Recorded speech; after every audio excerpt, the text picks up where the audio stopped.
Today we're talking about how to take your new puppy to his first veterinary appointment. Your puppy's first veterinary checkup is about much more than simply greeting your dog's new vet, weighing in, and getting him his standard immunizations.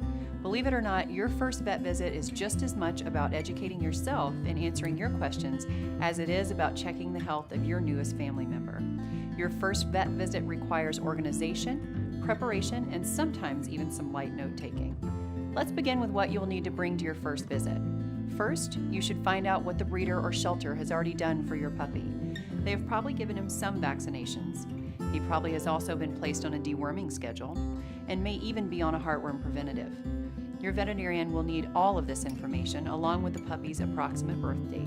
So it's important to bring all of your paperwork with you to your first veterinarian visit so they can help you determine a schedule for completing immunizations and determine when it's best to schedule spaying and neutering. Next, you should bring a fresh stool sample to your first visit so the veterinarian can check for parasites.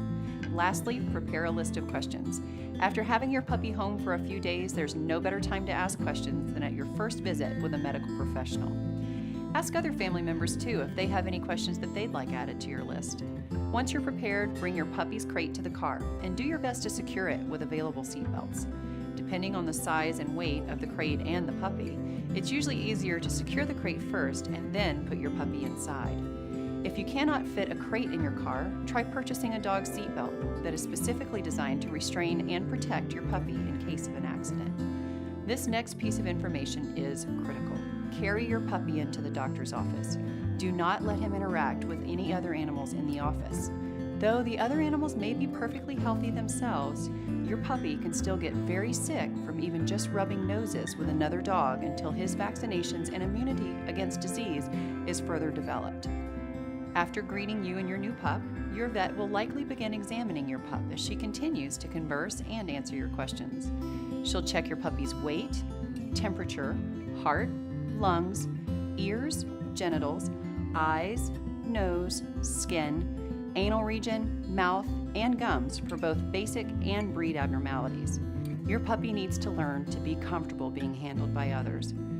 Remaining calm and peaceful in the new environment with the vet or any other stranger will allow your puppy to do the same. Depending on the status of your puppy's records and stool exam, your puppy will also begin the deworming process.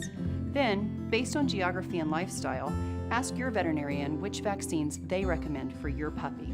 Also, ask your vet about microchipping and when it is safe to begin socializing and training your pup.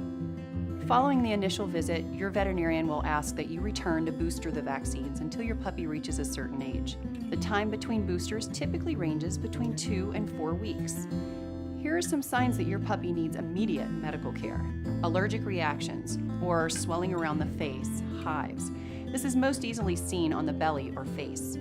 Any eye injuries, any respiratory problems, any signs of pain, panting, labored breathing, increased body temperature, lethargy, restlessness, or loss of appetite, any suspected poisoning, any open wound, a seizure, fainting or collapse, snake bites, thermal stress, either too hot or too cold, trauma, like if he's hit by a car, even if he seems fine, vomiting or diarrhea, more than 2 or 3 times within an hour. If you notice any of the signs that we've talked about, make sure you see your veterinarian. And I hope that you found this helpful as you welcome your new addition to the family.